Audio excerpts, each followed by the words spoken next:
मध्य प्रदेश में मुख्यमंत्री डॉक्टर मोहन यादव की सरकार के 2 वर्ष पूर्ण हो चुके हैं।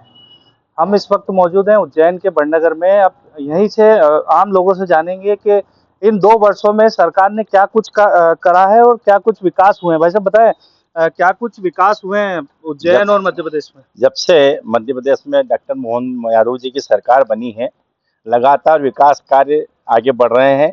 और 2-3 जो उन्होंने फैसले लिए हैं, वो पूरे प्रदेश के लिए बड़े हितकारी है। जैसे उन्होंने जो खुले में मांस बिकने का जो सबसे प्रमुख फैसला उन्होंने लिया था, हम उसके लिए उनकी बहुत सराहना करते हैं। उन्होंने आम पब्लिक के हित में जो गंदगी लोगों को दिखती थी, उसको दूर करने का प्रयास किया। हम उसके लिए बहुत आभार व्यक्त करते हैं।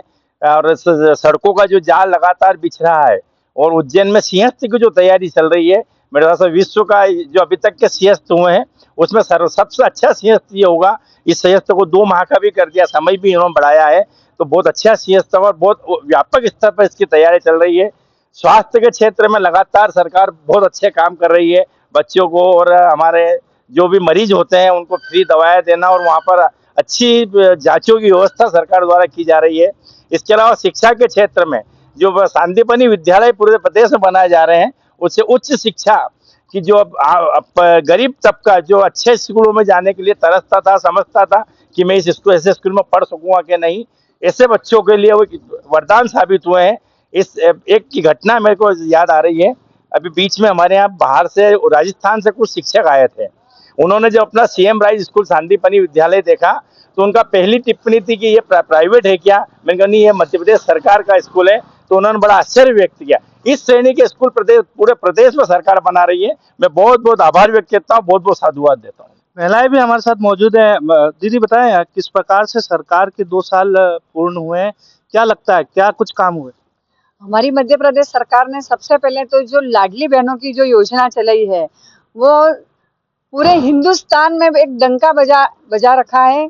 क्योंकि यही योजना बिहार में भी लागू की थी।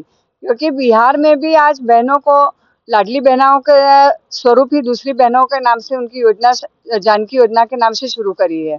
तो हम सबसे पहले तो मुख्यमंत्री को बधाई देना चाहते हैं कि उन्होंने बहनों को सशक्त करा है। बहनों की जो कमजोरी थी, उन कमजोरी को दूर करा। तो सबसे सराहनीय कार्य तो सबसे पहले ये है लाडली बहना योजना।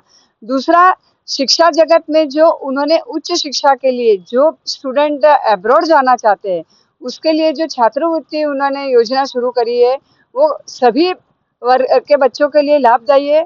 उसमें सबसे पहला उदाहरण मेरी बिटिया का ही है।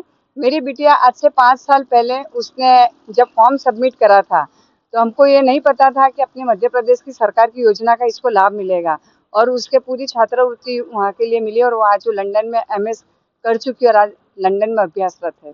तो ऐसे हमारी सरकार को हम बहुत बहुत धन्यवाद देना चाहते हैं कि उन्होंने बहनों का विशेष रूप से ध्यान रखा है।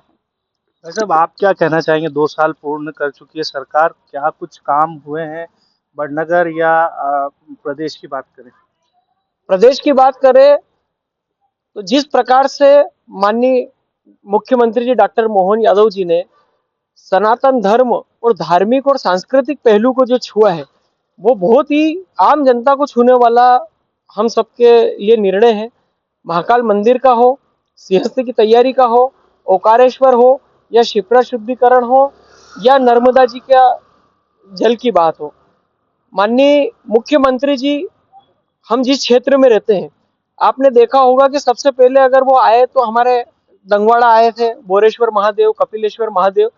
उनका जुड़ाव रहा है कि किसी भी धार्मिक स्थल को किस प्रकार से वहाँ का डेवलपमेंट करके वहाँ की जनता को रोजगार भी मिल जाए उसके माध्यम से, और जो जनता है उसका अपना हिंदुत्व और अपनी संस्कृति से लगाव भी बढ़ता रहे। तो मैं माननीय मुख्यमंत्री जी से बहुत बहुत प्रभावित हूँ इस चीज के लिए, और उनको धन्यवाद देना चाहता हूँ कि उन्होंने हमारे धर्म को और संस्कृति को बचाया, संरक्षण किया, संवर्धन किया, और उस और कार्य कर रहे हैं। इन 2 वर्षों में युवाओं के लिए क्या किया प्रदेश की सरकार? माननीय मुख्यमंत्री जी ने किसानों के लिए भी बहुत अच्छा काम किया। जो भावांतर योजना मध्य प्रदेश में सबसे पहले शुरुआत करी, सीधे सीधे किसानों के हित में किसानों के खाते में पैसे दिए। उसके बाद लाडली बहना को जो 1200 1000 से स्टार्ट माननीय पूर्व मुख्यमंत्री शिवराज जी ने कहा था, उसको बढ़ाकर आज 1500 रुपये कर दिया है। ये सीधा सीधा लाडली बहनों के खाते में आ रहा है। और ये जो लाडली बहना अपने इस पैसे से खुद से व्यापार करना शुरू करा है। इसलिए मुख्यमंत्री जी का आभार व्यक्त करता हूँ कि लाडली बहनों को इतना अच्छे से उन्होंने 1000 रुपये से बढ़ाकर 1500 रुपये कर दिया है। और युवाओं के लिए भी अभी जैसे भंडार में कॉलेज में माननीय विधायक जी द्वारा 4 करोड़ रुपए, मेरे हिसाब से आज तक किसी विधायक ने इतना पैसा नहीं दिया। तो यहाँ पे 4 करोड़ रुपए के लागत से इंडोर स्टेडियम बन रहा है। माननीय नगर पालिका अध्यक्ष जी ने युवाओं के लिए यहाँ पाले पे इंडोर स्टेडियम बनाया है। इससे ये सीधा सीधा सरकार की योजनाओं का लाभ विधायक जी और नगर पालिका अध्यक्ष जी दे रहे हैं। दीदी आप क्या कहना चाहेंगे? हमारे मुख्यमंत्री जी ने बहुत ही सराहनीय कार्य किए हैं। गौशालाएं हैं, सनातन संस्कृति को लेकर और भी बहुत सारे ऐसे अनेक अनेक काम हैं जो मुख्यमंत्री जी ने किए। मैं उनको बहुत बहुत साधुवाद देती हूँ। भाई साहब, सिंहस्थ आने वाला है, सिंहस्थ के लिए सरकार ने क्या कुछ तैयारियां की है? क्या लगता है आपको कि सिंहस्थ के पहले ये जो काम होने पूर्ण हो जाएंगे? बिल्कुल, जिस युद्ध स्तर पे कार्य चल रहे हैं, 24 घंटों वहाँ पर जो भी ठेकेदार वर्क कर रहा है 24 घंटे कार्य कर रहा है और पूरा मुख्यमंत्री जी का फोकस सिंहस्थ है और 100% ये सिंहस्थ के पूरे पूर्ण होंगे। तो देख सकते थे यहाँ इस वक्त हम बड़नगर में मौजूद थे। यहाँ के जो लोग हैं वो मुख्यमंत्री के जो कार्य हुए हैं उससे काफी खुश हैं।